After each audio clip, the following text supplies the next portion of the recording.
Yo, what is good, everybody? It is your boy Golden Falls, Golden What Ifs, whatever you want to call me, and I am back. This is part 2 of What If Deku Became Iron Man, and as always, if you guys enjoy, show some love, leave a like, leave a sub, and leave a comment down below, all that good stuff. And yeah, make sure to check the links in the description, Discord, Spotify, and also the membership. And yeah, that's all I really got to say. I hope you guys enjoy the video, and I want to get right into it, so let's get it. Izuku Midoriya starts working with Sir Night-Eye's agency and starts working on different technologies with Mei Hatsume to try and basically neutralize the one known as Overhaul. And after a lot of testing and a lot of preparation, it seems like they come up with something that would do just that. But as they're there, as they're working or hard at work, they then look toward the television screens and see that something else is going on. Something else is happening, and a fight would break out between All Might and All for One. A fight that would be one that sends riptides throughout the entirety of Japan. And yes, All Might may be on top, All Might may be the winner here to end it all, but it doesn't mean that it doesn't leave an effect. All Might barely wins by the skin of his teeth and a final United States of Smash, and everybody stands, everybody watches, and everybody's in shock as they see All Might point to the camera and say that you are next, saying that the next generation of heroes, it is their time, and it is their time to completely and utterly stop the villains that are going to show up sooner rather than later. And this is going to be more true than they could imagine. And as Izuku continues his work and kind of, I wouldn't say ignores what's happening all around him, but kind of thinks that whatever is to push himself forward is what's more important than anything. He can't watch the screen and be in shock and awe over the fact that All Might does such amazing things. He can respect it, he can enjoy it, and he can really appreciate it, but it doesn't mean he can just stop working. It doesn't mean he can just stop what he's doing, because he has a mission himself. He has something that is for his future that he looks forward to and doesn't want to stop at all. So he's pushing forward toward that. Specifically makes a bit of a kind of capture device, you could say, for the one and only Overhaul, and all they really do from now on is wait, hope. And this gives time for Izuku to prepare his suit even more, preparing with Mei Hatsume. Mei Hatsume even tells him that it needs to be perfect, that what he's trying to do, he wants to revolutionize everything. Yeah, of course, he could take the suit out as it is, but who's to know if this suit is going to be perfect, if it's going to be just what he wants it to be. And Izuku looks at her and tells her that he wants it to be like All Might. He wants to be just like All Might, but maybe even better. And they work on this suit as Overhaul would eventually be captured by Sir Night-Eye, Mirio, and many others because of the capture device that was created by Izuku Midoriya and Mei Hatsume.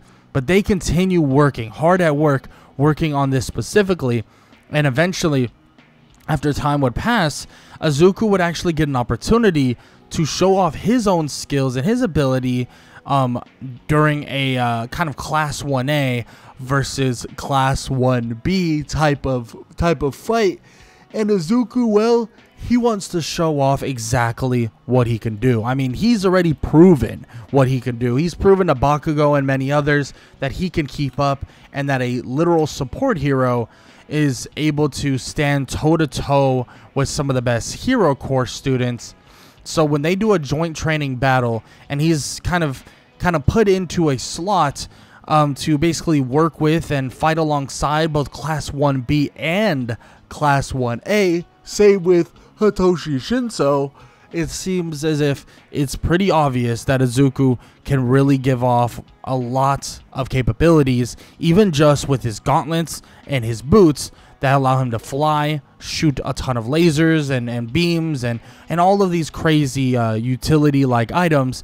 And when he takes on the likes of Class 1B and Class 1A, it's quickly shown that these support items might just be the next step up in this generation of heroes, because when he takes on the likes of these heroes, these future heroes, and some of the highest level ones at that, he not only can keep up, but he even defeats them. Even defeats one team from Class 1A and one team from Class 1B, giving them kind of like an even playing field in terms of that. And he's such a big component of defeating it, or defeating them, that a lot of people are talking. Aizawa is talking, and many others are talking about bringing in Izuku full time. And Izuku says, like, well, next year would be a perfect time for him to work with both. But of course, it would get brought up that he should really focus on one. But Izuku shakes his head that he's proven that he's been focusing on support hero stuff, and he still can come in here and beat the best of the best and can keep up with the best of the best, as he points toward Bakugo. And he tells them flat out that if he can do that without any hero course training, who's to say that he can't do both? And he tells them, he basically tells them, like, give him time, wait till next year, insert him into one of the classes, or 2A or 2B, he doesn't care which, and then he'll show all of them what he can really do. And this just puts Izuku back on the map for this idea of becoming this hero. But as this is happening, as this occurs, Izuku would continue pushing forward and continue kind of turning over the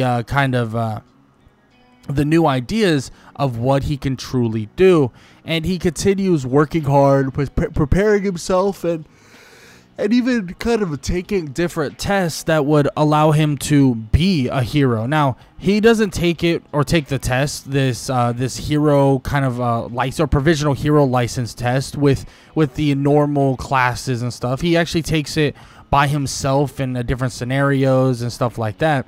But being that he has a pretty high likelihood of not only passing, but a pretty high acceptance of many other agencies, they have no issues, like legitimately no issues bringing him in, no issues actually allowing him to take over and do certain things and try out for this next portion of his hero kind of journey.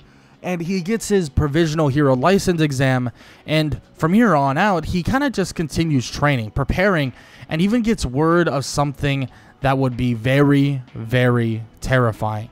Word over something specifically, word over the idea of a war coming. A war that is going to ensue, and a war that they need to be prepared for. A war that is going to be different and more grand than anything else anyone has ever seen. And they have one chance at this, one chance to stop it all. And Izuku, well, all he can think about is preparing his suit, preparing for whatever's to come, and preparing for anything that needs to be handled, because he believes that this is going to be their greatest test. And he hears from even Tsunade himself that they're going to have more abilities, better abilities, and so much more than you can think, and they need to be ready. And Izuku nods his head and says that he agrees. They need to be ready, and that's what he's going to be, ready. He tells Mei to start working with the other people, you know, start working on defenses and stuff like that. Don't worry about him. He'll focus on this. And when she asks him, is he really going to believe, does he really believe that he's going to get it all done, like, before the war happens? And which Izuku shrugs his shoulders and says he doesn't know.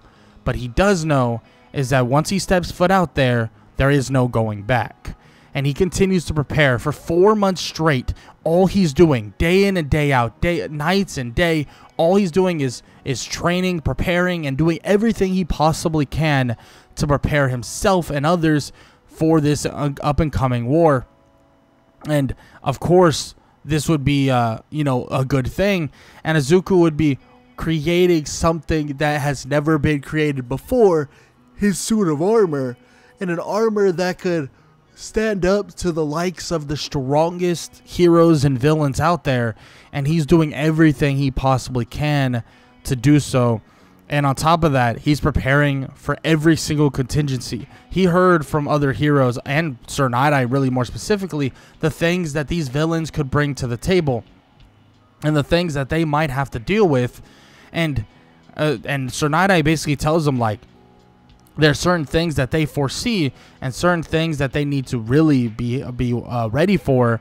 And Izuku, he starts preparing everything, working with everything, doing anything, and starts really kind of figuring out so much in terms of his suit. And eventually, he feels like it's ready. But before you know it, Sir Night-Eye would tell him that it's best, if it's not fully ready, to stay here, stay put, and help others as you can. You have so much more to offer than just being on the front lines. And this would lead to Izuku listening just a little bit. But as he watches the fight unfold, as he watches everything ensue, all he can think about is that he can make a difference. He watches Mirio clash with the best of them, fight alongside everybody, and everything seems to be going haywire. Everything seems to be crashing, collapsing, and going insane. And all he can think about is that he can do something. He can help. And it's all that is going through his head.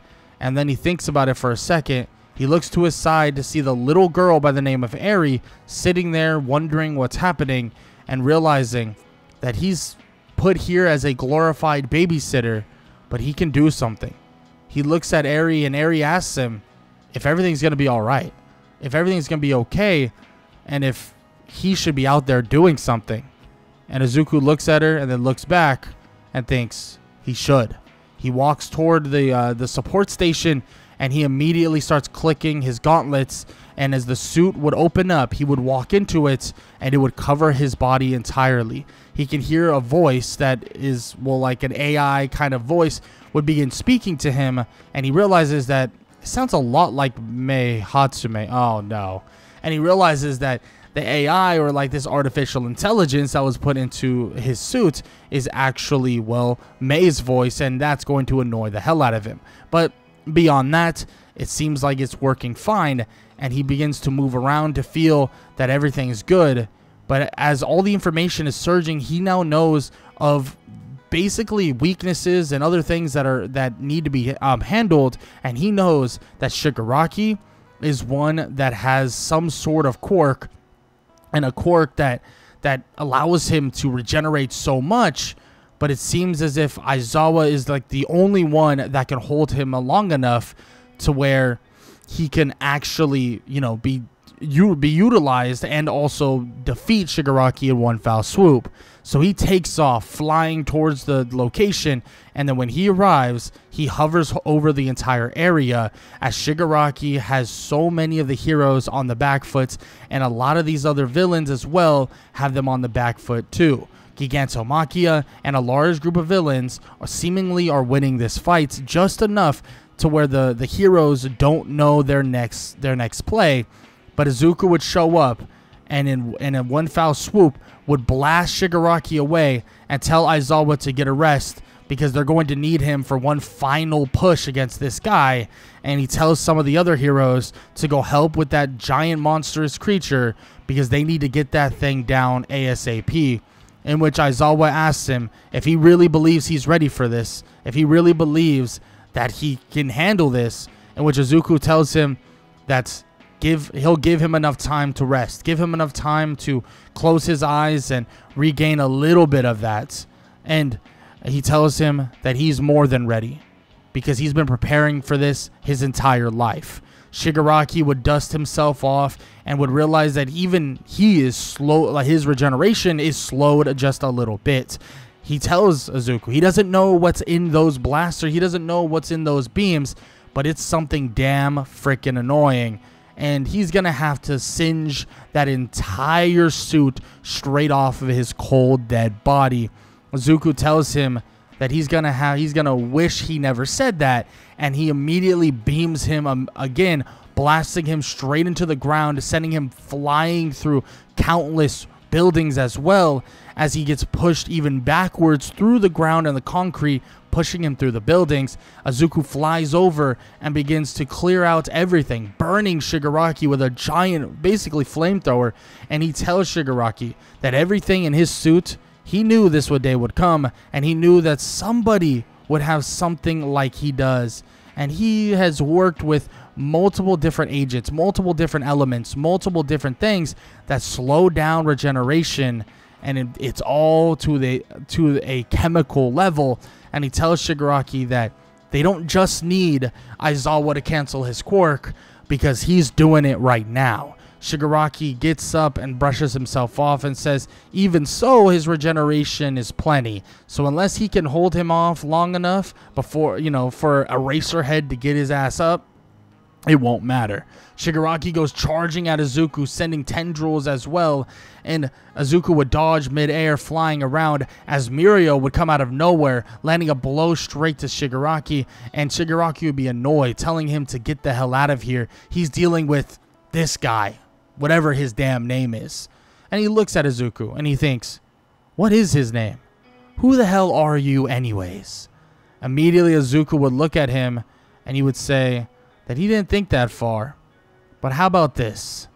You can call me Iron Man. And he blasts Shigaraki straight into the ground once again, and he would send as much power as he possibly can. Hearing the voice of Mehatsume counting down that his energy is getting lower and lower, and as it hits that lower energy, about 20%, he would look over toward Kaminari, and he would basically signal to him that he needs more. He needs as much as he possibly can.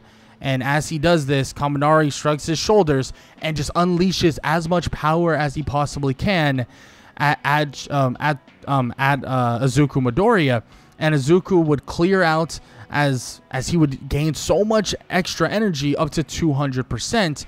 As Shigaraki would come out of the dust, charging at Izuku, Izuku could see Aizawa open his eyes once again, activating his quirk, and he would shoot his Omni Beam, or his beam, out of his chest, unleashing all 200% of the energy.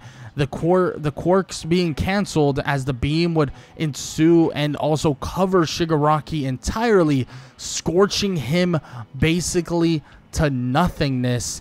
And Izuku would unleash a power that would even cancel out and make it so his suit would entirely shut off. The power would be just absorbent. It would be insane, to the point where it would obliterate Shigaraki until there was nothing left. There was nothing. Not a single little bit, or at least that's what they believed. But it seems as if Shigaraki was burnt to a crisp, just enough to where he starts regenerating back. But quickly, before you know it, somebody would swoop in as Shigaraki is regenerating from basically nothing, and Mirio Togata would be out of nowhere, would slap these quirk canceling cuffs and even slam something that Izuku has created directly on Shigaraki, canceling the quirks that he has, making it so he can no longer utilize them, and make it so that he literally cannot do a single thing. And Izuku and his suit would fall from the sky, land directly on the ground, and he would be unable to move even just a little bit, because all of that power, it took a hell of a lot out of him, and it made him feel exhausted, borderline about to pass out.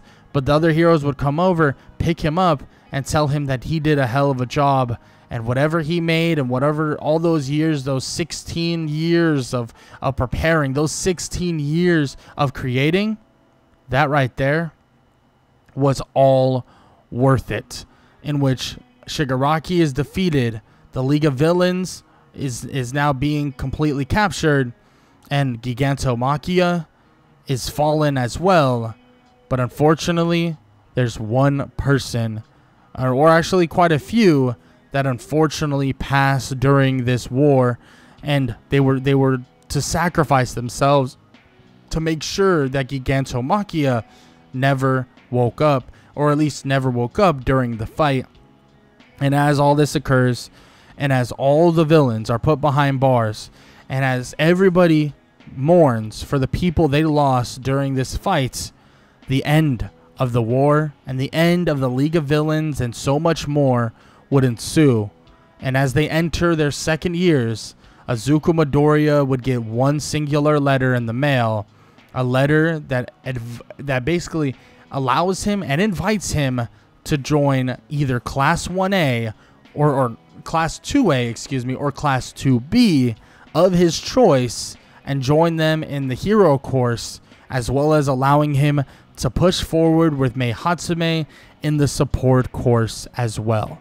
But the future of Izuku Midoriya, not only as a support hero, but also as Iron Man, is still somewhat unknown. But everybody watched, everybody clapped, and everybody paid attention, because Izuku Midoriya is not just Izuku Midoriya anymore. He truly is the one and only Iron Man. But that is the end of this story. The end of What If Deku became Iron Man. And if you enjoyed, please show some love. Leave a like, leave a sub, and leave a comment down below. All that good stuff. I hope you guys enjoyed the video. If you did, show some love to the video as always. And yeah, that's all I got to say. I hope you guys enjoyed. Sorry, this is a little bit shorter of a series than normal, but I usually like making them like an hour-ish depending on the series. But I hope you guys still enjoyed, and I hope all y'all have an amazing day. Later.